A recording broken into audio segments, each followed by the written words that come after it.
बंदर से डर गया तो आपने उसको चाटा भी मारा और सरयू से पैदल भी लेकर आई।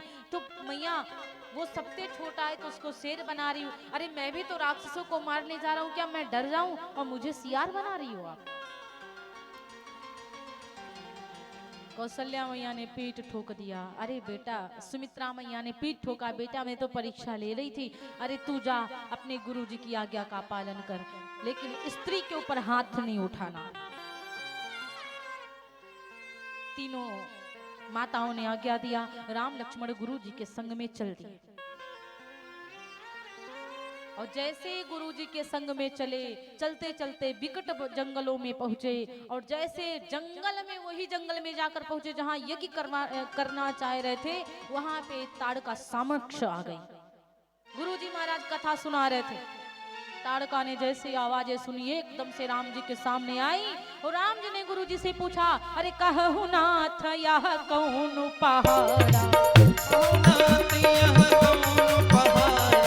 कहु नाथ यह कौन पहाड़ा, वो दीखत महाभयंकर कारा। कहु नाथ यह कौन पहाड़ा, दीखत महाभयंकर कारा। कहु नाथ यह कौन पहाड़ा, दीखत महाभयंकर कारा। अरे गुरुजी जल्दी से कहो, ये काला काला पहाड़ के समान क्या दिखाई पड़ रहा है? गुरुदेव जी ने कहा, अरे राम मारो, जल्दी से मारो, क्योंकि या को नाम ताड़ुका कहिए, या को नाम ताड़ुका कहिए, या को नाम ताड़ुका कहिए, मारो बेग देर नाई करी। या को नाम ताड़ुका कहिए, मारो बेगी देर न करे। या को नाम ताड़ुका कहिए, मारो बेगी देर न करे। अरे राम जल्दी से मारो, जल्दी से मारो, इसी का नाम है ताड़का। राम जी ने तुरंत बाण उठाया, बाण निकाल करके तरकस से ताड़का की तरफ खींचा। राम जी की मैया ने कहा था नारी के ऊपर हाथ नहीं उठाना। राघव जी ने बाण को तो खींच दिया, एकदम से बाण तरकस में लगाया। गुरु जी ने कहा क्या हुआ? अरे जल्दी से मारो, देर मत करो। राघव जी ने कहा माफ करिएगा गुरु महाराज, कि नारी ऊपर नहीं हाथ उठाओ, और शरणागत के प्राण बचाओ। नारी के ऊपर मैं हाथ नहीं उठाऊंगा, और मेरी शरण में भले पापी आ जाए मैं उसको मारूंगा नहीं, छोड़ दूंगा, माफ कर दूंगा। वशिष्ठ जी महाराज, विश्वामित्र जी महाराज ने कहा अच्छा, नारी के ऊपर हाथ नहीं उठाओगे, ये बात किसने बताई आपको? राम जी ने कहा मेरी माँ ने बताई थी कि नारी को कभी नहीं मारना, और शरण में पापी भी आ जाए तो माफ कर देना। गुरुदेव ने पीठ ठोक करके राघव जी की कहा बहुत बढ़िया बात तुम्हारी मैया ने बताई राघव, ये तो बड़ी सुंदर बात है कि भले कितनी गलतियां सामने वाला कर दिया हो, अगर मेरे पैर के सामने आ जाए, मेरे पैर में माथा रख दे या झुक जाए या बैठ जाए, तो उसको माफ कर देना चाहिए, ना कि उसको लात मार के भगाना चाहिए। लात मार कर भगाओगे तो उसमें तुम्हारे में कोई फर्क नहीं है। गुरु विश्वामित्र जी ने कहा पुत्र नारी के ऊपर हाथ नहीं उठाओगे, ये बड़ी सुंदर बात है, लेकिन तुम्हारी माँ ने ये नहीं बताया कि कौन सी नारी के ऊपर हाथ उठाना चाहिए, कौन सी नारी के ऊपर हाथ नहीं उठाना चाहिए। राम जी ने कहा नहीं, ये तो नहीं बताया। विश्वामित्र जी ने कहा गौ ब्राह्मण को आन सतावे, अतिरथन का सम्मान घटावे। जो गौओं को सताता है, ब्राह्मणों को सताता है, तीर्थों पे आके गंदगी करता है, लड़ाई करता है, झगड़ा करता है, तीर्थों का सम्मान नहीं करता है, और धर्म अधर्म नयन नहीं देखे। क्या धर्म है, क्या अधर्म है, धर्म भी कर रहा है या धर्म भी कर रहा है तो उसको मार देना चाहिए, पुरुष हो ये चाहे तिय कोई, चाहे वो पुरुष हो तिय माने चाहे वो नारी हो। और ये तो महापापिनी है, ये तो कब से हमको यज्ञ पूर्ण नहीं करने दे रही है, इसीलिए इसको मार दो राम। ये स्त्री है लेकिन पापिनी है, इसलिए इसको मार दो, इसको मारने से पाप नहीं लगेगा, और ये तुम्हारे शरण में नहीं, तुमको खाने आई है। राघव जी ने क्या किया, अरे ये कही बाण प्राण हरि लीला, एक ही बाण प्राण हरि लीला, ये कही बाण प्राण हरि लीला, दीन जानी तेहि निज पद देना। एक ही बाण प्राण हरि लीला, दीन जानी तेहि निज पद देना। एक ही बाण प्राण हरि लीला, दीन जानी तेहि। आज भगवान ने एक ही बाण में राक्षसी ताड़का को मार दिया और दीन समझ करके विषारी को मुक्त कर दिया, अपने चरणों में स्थान दे दिया। प्रातः काल हुई तो प्रात कहा मुनिशन रघुराई, और निर्भय यज्ञ करहु तुम जाई। प्रातः काल हुआ, गुरुजी से कहा, गुरुजी आप इंतजाम लेकर चलो, यज्ञ करो, हम दोनों भैया देख रहे हैं, जो राक्षस आएगा उसको परम धाम पहुंचा दूंगा सीधे। संत आए, यज्ञ प्रारंभ करवाया, और जैसे यज्ञ का धुआं आसमान में उड़ा, तुरंत राक्षस समाप्त हो गई थी। तुरंत मामा मारीच आया, रावण का मामा मरीच आया, और जैसे मारीच को लक्ष्मण जी ने देखा और जैसे राघव जी ने देखा, कहा जाता बिनु फर बाण राम ते ही मारा, और सत जो जन सागर पारा। ऐसा बाण निकाला कि उसमें नोक नहीं थी, और बिना नोक के बाण मारा तो समुद्र के उस पार जाके गिरा मामा मारीच। फिर राक्षस आया जिसका नाम था सुबाहु, और सुबाहु राक्षस को देखा तो भगवान ने अग्नि बाण से भस्म कर दिया। यज्ञ पूरी हुई, देवताओं ने फूलों की वर्षा करवाई, और ऐसी ऐसी विद्याएं सिखाया है महाराज श्री राम जी को, ऐसी ऐसी विद्याएं सिखाया प्रभु श्री राम जी को कि महाराज धूप नहीं लग सकती है, भगवान राम को भूख नहीं लग सकती है, इतनी बढ़िया सुंदर सुंदर विद्याएं सिखाई कि राम ताड़ू का जब संहार, मुनि मन खुशी रही है छा, जितनी विद्या थी मुनि वर के, राम लखन को दई सिखाए, भूख प्यास ना सता सके कुछ, सुख दुख तन में व्यापै नाय, विद्या पाए तेज तन बाढ़ो, दोनों भैया रहे हर साय, निज आश्रम पर मुनिवर आए, लिए विप्र मुनि बहुत बुलाए, निज आश्रम पर मुनिवर आए।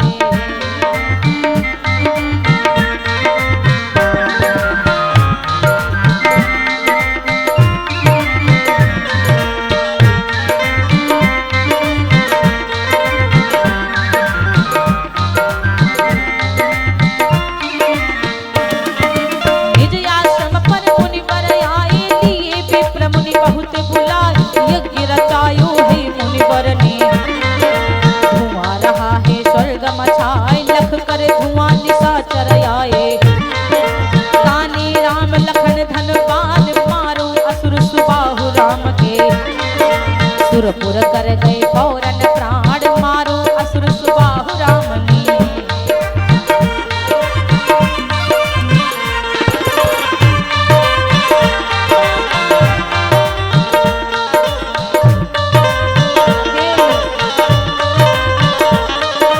निश्चर मरे ओ मुनि पर हर से पूरा, यज्ञ देव करवाए, स्तुति करे देवता नभ से, हंसी हंसी फूल रहे बरसात, निश्चर मरई ओ मुनिवर हर सै।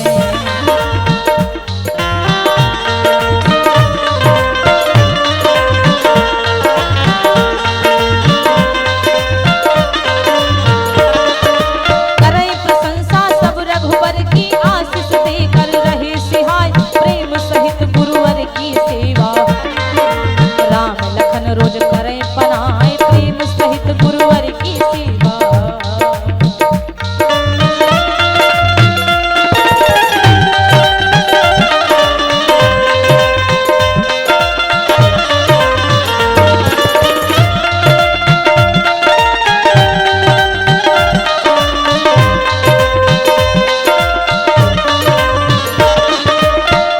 बात यहाँ पर छोड़ो, अब आगे की बात सुनाए। नाम सुनैना कृष्ण है मेरा, भाई के गाथा नहीं सुना, भाई के गाथा नहीं सुना। बोले व्यास भगवान की जय। इस प्रकार से महाराज भगवान राम लक्ष्मण गुरु महाराज की रोज प्रतिदिन पूजा करते हैं। अब तो यज्ञ पूरा हो गया था। गुरुजी ने ऐसी ऐसी विद्याएं सिखाई, भूख नहीं लग सकती, प्यास नहीं लग सकती, धूप नहीं लग सकती। धीरे धीरे समय व्यतीत हुआ, अभी भी गुरुदेव जी ने नहीं कहा राम जी से कि राघव मेरा यज्ञ पूरा हो गया है, अब आपको अयोध्या छोड़ दूं। सुबाहु को भी मारा अग्निबाण से, क्यों नहीं कहा?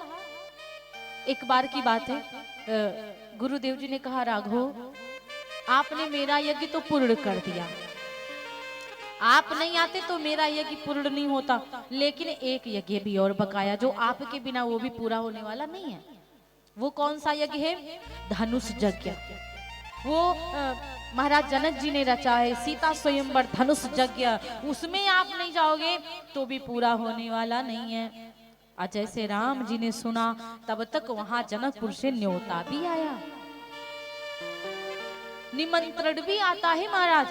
और जब निमंत्रण वहां से आया तो कहा जाता है कि आज भगवान राम जी से कहने लगे कि राघव वहां से निमंत्रण आया है, इसलिए अब मेरे साथ में तुम चलो। राम जी मना नहीं कर पाए कि गुरु जो कहेंगे वही करूंगा, जहां कहेंगे वही जाऊंगा।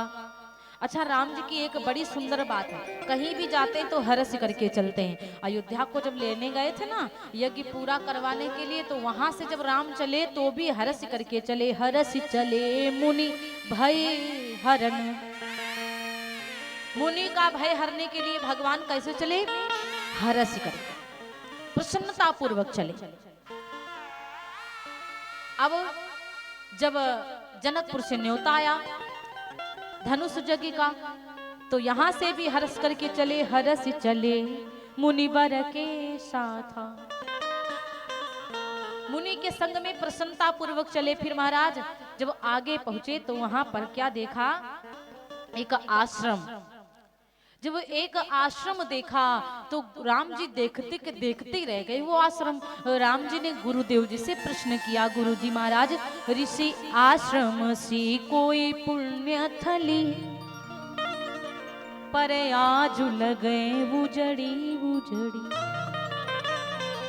ये कोई पुण्य थली लगती है, ऐसा लगता है कि ऋषि का आश्रम है, लेकिन महाराज आज तो बिल्कुल सूना सूना लग रहा है। यहाँ पर ना पेड़ है ना पौधे, नर नारी नहीं पशु पक्षी होना, और सुनसान दशा बिगड़ी। यहाँ पे ना नर है ना नारी है, सुनसान पूरी दशा बिगड़ी बिगड़ी है। महाराज आप बताओ कि तरु सूखे लता फल फूल तीना, गति जानन की उत्कंठा बढ़ी, ओ कहिए गुरुदेव कृपा करके यह कैसी शिला मगमाही पड़ी। पेड़ पौधे सूखे हैं और यहाँ पर पेड़ पौधे नहीं है, लताएं नहीं है, तालाब नहीं है, पशु पक्षी नहीं है। बताओ यहाँ पर ये पत्थरी की मूर्ति काहे खड़ी है? ये पत्थर की मूर्ति क्यों खड़ी हुई है? गुरुदेव जी कृपा करिए। तो महाराज विश्वामित्र जी ने कहा, हे राम अभी तक के मैंने कईयों बार इस रास्ते से निकला, लेकिन खास करके इस मूर्ति पर ध्यान नहीं दिया। क्यों? क्योंकि जब दुनिया किसी दुखित के ऊपर ध्यान नहीं देती है तो राघव जी यानी कि राम जी और हमारे प्रभु श्री कृष्ण जी ये जरूर ध्यान देते हैं, ये जरूर ध्यान देते हैं महाराज। तो आज कहा जाता है राम जी ने ध्यान दिया मूर्ति के ऊपर पत्थर की, तो बोले कि आप बताओ ये पत्थर की मूर्ति कैसे खड़ी हुई है, क्यों है यहाँ पर, किस लिए यहाँ पर खड़ी है? तो आज गुरुदेव महाराज ने कहा, ये राघव मुझे पता है कि हम लोग ध्यान नहीं देते थे, लेकिन आप ध्यान दे रहे हो, तो आपकी आंखों की बड़ी कृपा इसके ऊपर हो गई। लेकिन मैं बताऊं ये है कौन? कि गौतम नारी सा आप बस उपल देह धरी धीर और चरण कमल रज चाहती कृपा करो रघुवीर। ये गौतम ऋषि की नारी है, इसका नाम है अहिल्या। ये गौतम ऋषि की नारी जिसका नाम है अहिल्या, आपके चरण कमलों की रज चाहती है महाराज। राम जी ने कहा मेरे चरण कमलों की रज, मैं तो मर्यादा में रहने वाला हूँ, मैं तो किसी पराई नारी के अपना चरण नहीं लगाता। लेकिन गुरु महाराज ने कहा वो तो मैं जानता हूँ राघव जी, लेकिन बात यह है कि जब दुखित पड़ा होगा तो आप चरण रज के अपनी प्राण भी दे सकते हो, इसलिए महाराज कुछ ना कुछ करो, इस पथरी को तार दो। राघव जी ने क्या किया, अपने दाहिने चरण को आगे बढ़ाया और राघव जी की कृपा से दाहिने चरण के अंगूठे में जो कमल पुष्प बना था तो उसकी धूल जा करके अहिल्या में लगी, उस पथरी में लग गई।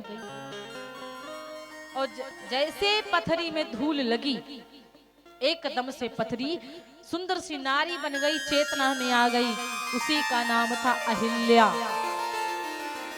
बोलिए सियापति रामचंद्र भगवान की जय हो। तो महाराज कहा जाता है पर सत पद पावन सो के नसावन प्रगट भई तप तुंग सही। आज प्रकट हो गई है महाराज अहिल्या और कहा जाता है भगवान को देख रही है तो मुंह से बोल नहीं आ रहे हैं। देखत रघुनायक जन सुखदायक सन्मुख होए कर जोरी रहे। देखते रघुनायक जन सुखदायक सन्मुख होई कर जोरी रहे। अति प्रेम धीरा पुलक शरीरा मुख नहीं आए बचन कही अतिशय बड़भागी। अहिल्या को बड़भागी क्यों कहा गया? कौन सा अहिल्या ने बड़ा अच्छा काम किया था? पति का अपने पति को नहीं पहचान पाई, मैं यहाँ गलती कर गई अहिल्या, फिर भी बड़भागी कहा गया। क्यों? क्योंकि राम जी की चार कृपा हो गई अहिल्या पर। पहली आंखों की कृपा, भगवान की नजरें पड़ी, और दूसरी मुखार बिंदु की कृपा की, इस मुख से अहिल्या का नाम लेकर अहिल्या की बात पूछी गुरु जी से, और तीसरी कानों की कृपा की, गुरु जी ने पूरी कथा अहिल्या की सुनाई तो राम जी ने सुनी, और चौथी कृपा भगवान के चरण की धूल की तो अहिल्या को बड़भागी कहा गया है। अतिशय बड़भागी चरण हिलागी जुगल नयन जलधारे बही। अतिशय बड़ी भागी चरण हिलागी युगल नयन जलधारे बही। अतिशय बड़ी भागी चरण हिलागी युगल नयन जलधारे। आज अहिल्या कहती है प्रभु जेहि पंथ सुर सरिता परम पुनीता। आपके चरण कमलों से गंगा निकली हैं जो संसार को पवित्र करती है महाराज। प्रगट भई शिव शीश धरी। आपके चरण कमलों से गंगा प्रकट हुई, शिव भोलेनाथ के शीश पर रखी हुई हैं, और वही चरण आज मुझे मिल गई। सोई पद पंकज जहि पूजत यज। आपके उन चरणों को संसार पूजता है महाराज, और वही चरण मम सिर धरे कृपाल हरि।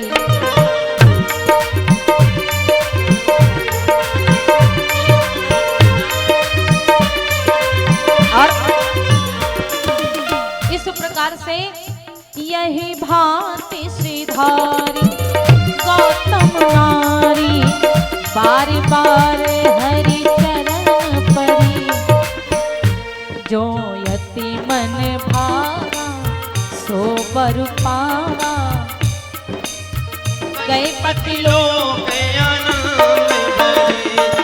जो मन भावा सो बर पावा। गए पति लोक आनंद भरे। जय हो। गौतम ऋषि जी महाराज की जय हो। श्री रामचरितमानस भगवान की जय हो। सियापति रामचंद्र भगवान की जय हो। महाराज इस प्रकार से अहिल्या माता अपने मन का वरदान मांग ली और मांग करके अपना पति के लोग चली गई। इसके आगे की पावन गाथा जाना नहीं है किसी को, कल श्रवण कराऊंगी। कल भगवान